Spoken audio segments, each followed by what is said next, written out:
Netanyahu's controversial reading of history, even his fight to preserve the State of Israel, are questioned by many of Judaism's own religious authorities. This is against the will of the Almighty, and it is not what it means to be a Jew. On the threat from Iran and President Ahmadinejad, he gives charity to the Jewish communities, and the words wipe out. He constantly says that Iran doesn't have a history, and he's not talking about harming anybody. He says that God will not allow this crime to happen. We concur with him that the Jews are in a danger because there is Zionism, and because it says in the Torah, if you rebel against God, it will not be successful, and it will bring catastrophic results, and Zionism has brought catastrophic results, and it can be much worse. Today on Talk to Al-Jazeera, Rabbi David Weiss explains why Zionism and Judaism are not necessarily the same thing. Rabbi, first of all, thank you for talking to Al Jazeera. Thank you. It's an honor and a privilege to be on your show. Your most distinctive feature that I have noticed in seeing you in the media are the signs that you wear on your lapel. Please explain. This is a sign that conveys the message of what it means to be a Jew. As it says, a Jew, not a Zionist, and pray for the speedy, peaceful dismantlement of the State of Israel. And then it's repeated, mkusa.org, our site, for people to go further and see it, their website, and then to see it's in Arabic, the same message. And basically it means that people, unfortunately, around the world see somebody as I am dressed, and they think that automatically I am dressed very religiously. I'm definitely a strong supporter of the State of Israel and of the occupation of the people of Palestine. And in truth, there could be nothing further from the truth. In truth, what you want is the speedy, peaceful dismantlement of the State of Israel. Because it's contradictory. Judaism is subservience to the Almighty, practiced for thousands of years, a covenant with God to be subservient to Him. And Zionism is a new movement, a relatively new movement, a transformation from the religion into a base, materialistic, nationalistic movement to have a piece of land which is forbidden for the Jewish people. Okay, we'll have to unpick this piece by piece, I think, because for most people, the idea of the State of Israel is fixed within a very rigid framework, and what they understand about the existence of Israel is by and large very uniform, at least according to what you read in newspapers. So let me try and get your position clear on this. What you're saying is that the existence of Israel is somehow against your religion. The Jewish religion forbids, since the destruction of the temple 2,000 years ago, we were given an edict, a decree by God, it's a prophecy of King Solomon, that we are not to attempt to recreate our sovereignty. Even 1 inch of Jewish sovereignty, even in an uninhabited land, is expressly forbidden. And Jews wait for the day when God will make a miracle, where all humanity will serve Him in harmony. We won't have to convince an atheist that there is a God. Everybody will recognize God, and then we will all go up and serve Him.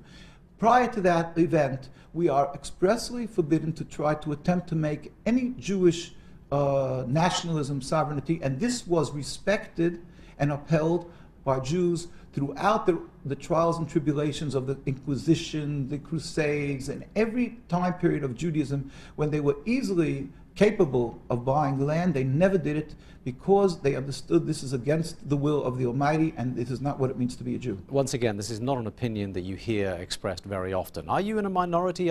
Is this simply your reading of the Torah? No, this is the view of Judaism and Jews who are practicing the religion who are around the world. You will find invariably any religious community that is very religious.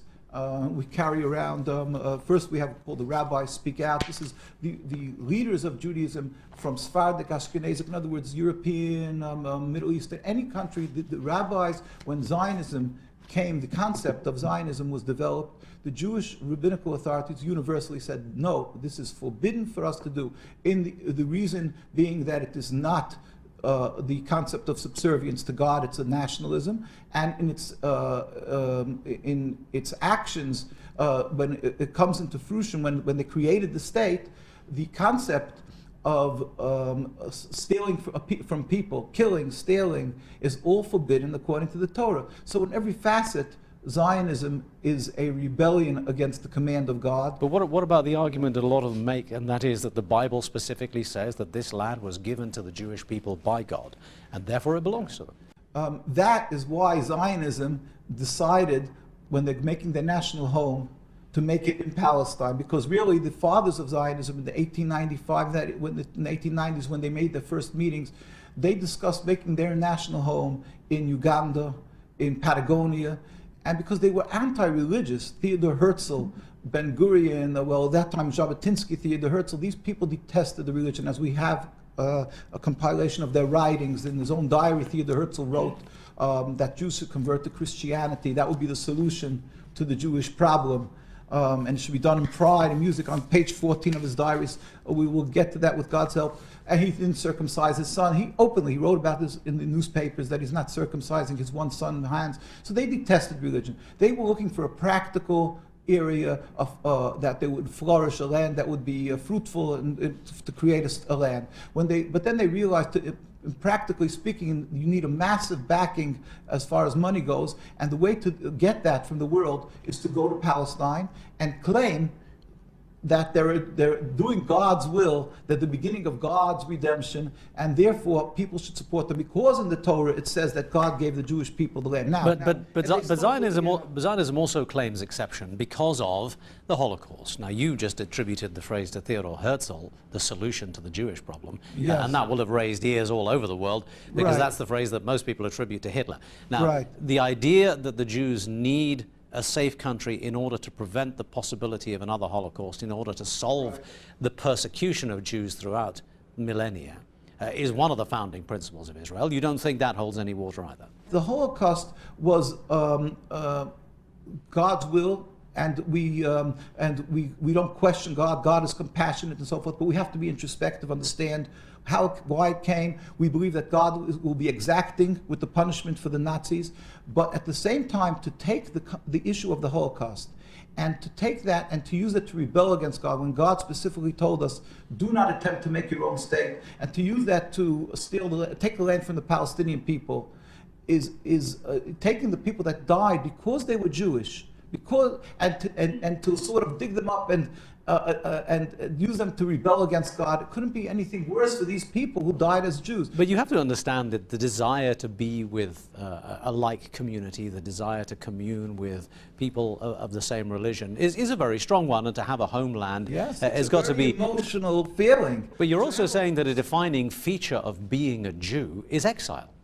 A defining feature is accepting that there is a ruler to the world who's compassionate, and it is medicine for the Jewish people, as Rabbi Samson Fulhurst, the head of the German community, wrote, that God is compassionate, and his will, since the destruction of the temple, was that he's good in his punishment. He wanted us to break our haughtiness, so he had us dispersed amongst the nations. At the same time, it was accomplishing a blessing for the world if we would be following the Judaism, because we are people who would be teaching the world of compassion, of serving God. So it serves twofold. It serves two purposes.